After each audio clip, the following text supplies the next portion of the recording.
a mono pusher GMT, a dial you can eat off, and the Moon Swatch returns again and again and again. It's episode 83 of A Week in Watches, a semi-weekly look back at news, stories, releases, and more from the watch industry. I'm Zach Weiss, co-founder of Worn & Wound, and I'll be your host today. There's a heat dome over New York City right now. I don't know what that means or how that is relevant, but it's true, and it's upsetting because technically it's not even summer. But hey, you know what is cool? The watches we have to talk about this week. How's that for an intro? This week's sponsor is Wind Up Watch Fair Chicago, which is getting ready to kick off July 12th. Wind Up Chicago is heading into its third year and will feature over 40 brands, including Christopher Ward, Citizen, Fortis, G-Shock, Oris, and many more.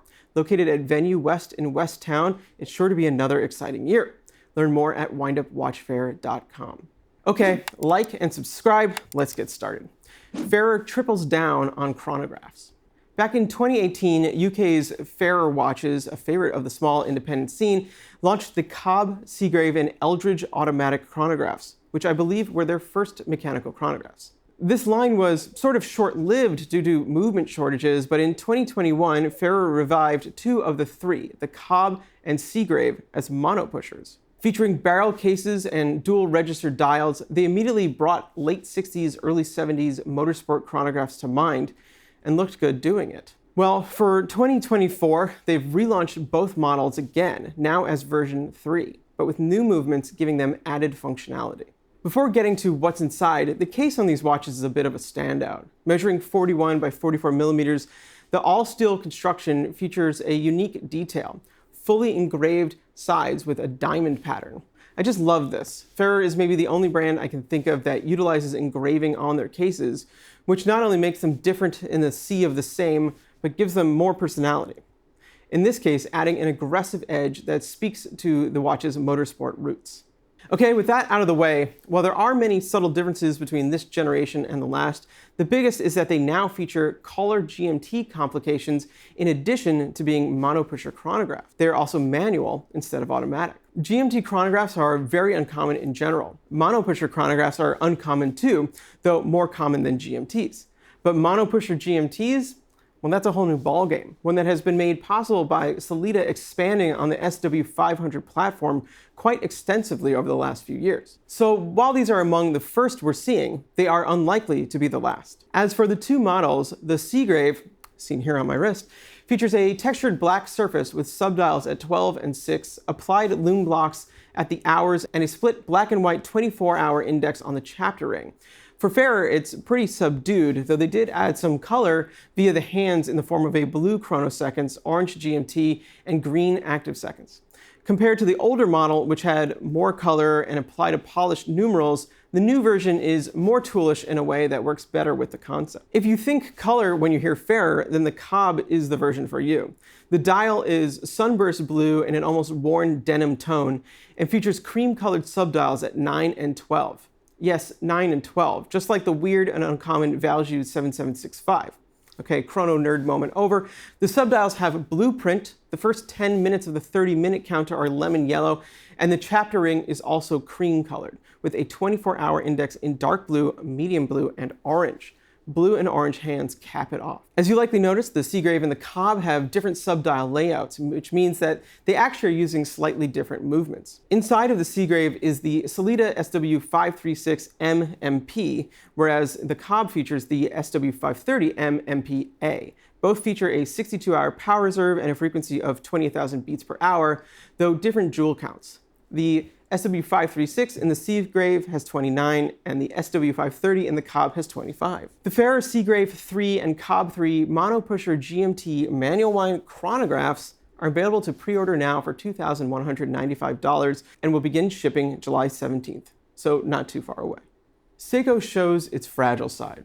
One of the more unique things that Seiko does is utilize uncommon and traditional materials that require a higher level of hands-on craftsmanship to create in their dial making, such as urushi lacquer, enamel, and porcelain. They do this with Grand Seiko and Crador, which makes sense as watches by those brands cost several to tens of thousands of dollars. But occasionally, Seiko will use these same materials in far more affordable watches. generally couched in their Presage line within a subline called the Craftsmanship series. In 2019, Seiko unveiled their first watches made with Arita Porcelain. Arita is a town on Kyushu, an island in the southwest of Japan that has been producing porcelain since the 17th century. As porcelain is a fragile material, Seiko utilized a newer variety that was created only in the last decade that is 4 times harder than traditional porcelain. But while the material is modern, the method of manufacturing is still fairly traditional. Each dial is molded out of the porcelain, dried, and then fired at 1300 degrees Celsius. The dials are then glazed and refired, creating a soft luster. The dials are then inspected, holes are laser cut, and then fired again. The result is a surface with an almost ethereal white hue and a slight curvature. Now, I'm not talking about this just because I like those watches from 2019 so much, though they are very cool.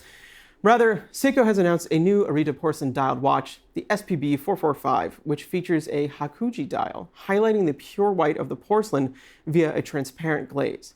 I believe the previous models actually had a subtle blue hue. The dial design is quite interesting on this one, utilizing the molding process to create a unique double-domed shape.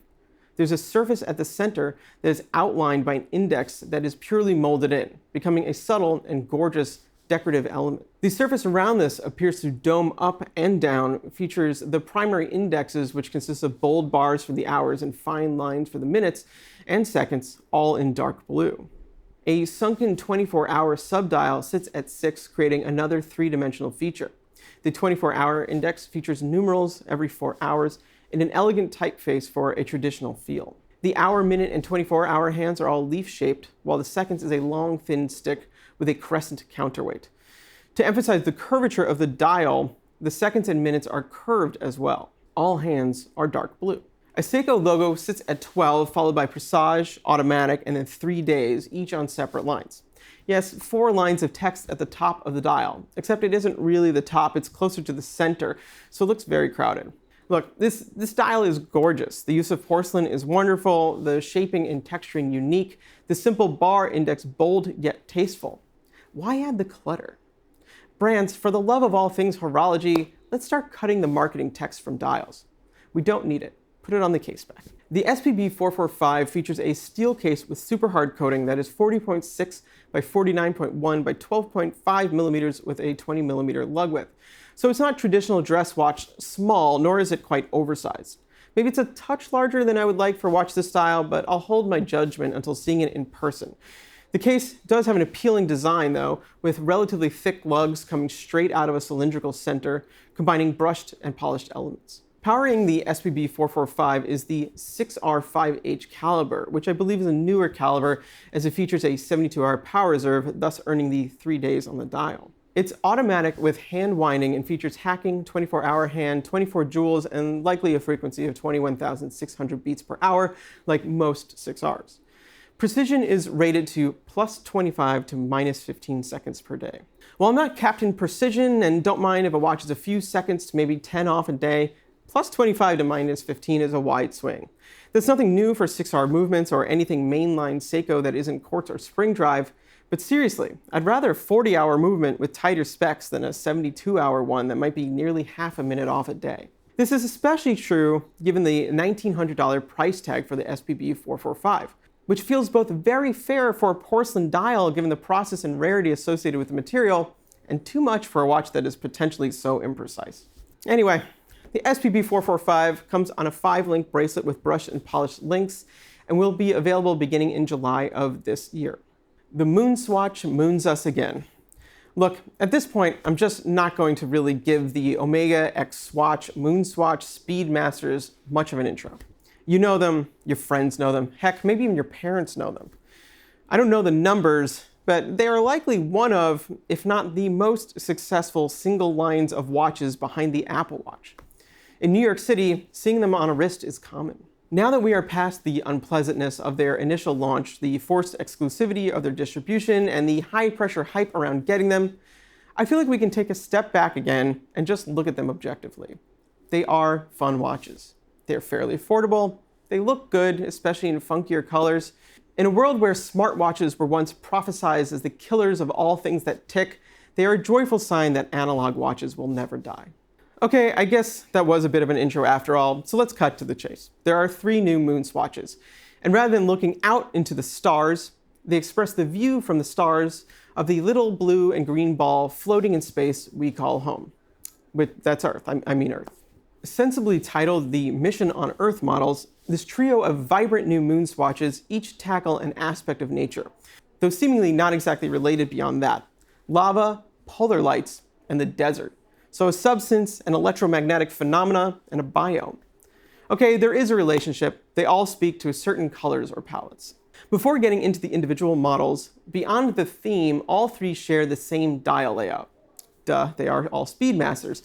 But in this instance, they all have one distinct feature: radial indexes around the subdials, meaning the numbers rotate around the dials rather than being set within horizontally aligned.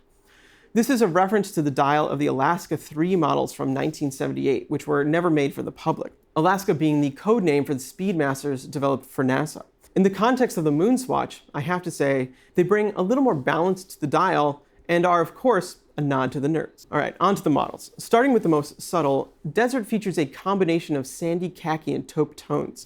The case is a pale, almost creamy light beige, immediately bringing the driest of deserts to mind.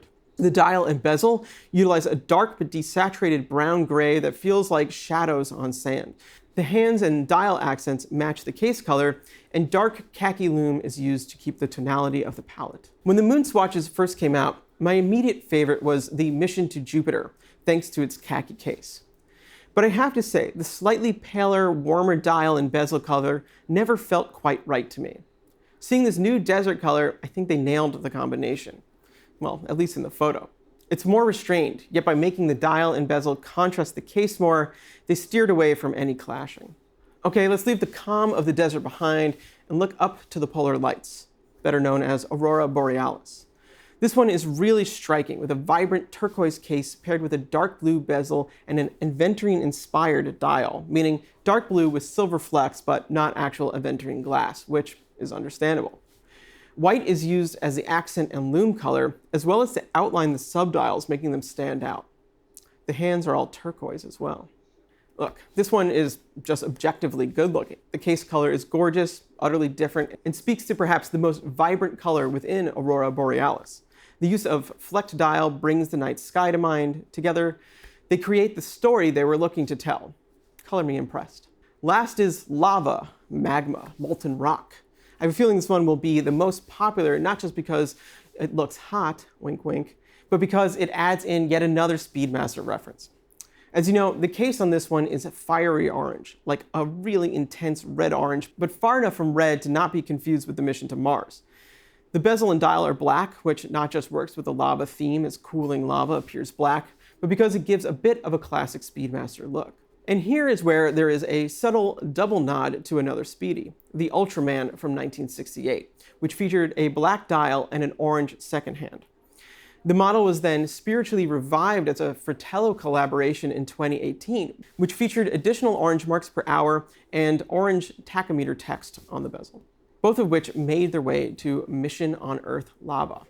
Combining that with the Alaska subdials, it makes for a nicely nerdy piece. All 3 feature Mission to Earth on their back and battery covers with a graphic of the Earth. These launched on June 15th at select Swatch stores and are priced at $300. Look, the Moon Swatch gold hand full moon thing got a bit dated and always kind of felt like a cash grab, but these feel new. They feel like a good continuation of the line, and frankly, they look a bit better thought out than even the originals. Let us know what you think. Moon Swatches are always a hot topic. Well, that's it for episode 83 of A Week in Watches. Like and subscribe if you haven't already. Head to windupwatchfair.com to learn more about the upcoming fair in Chicago. And be sure to check out wornandwound.com daily for more great watch content. I'll see you next time.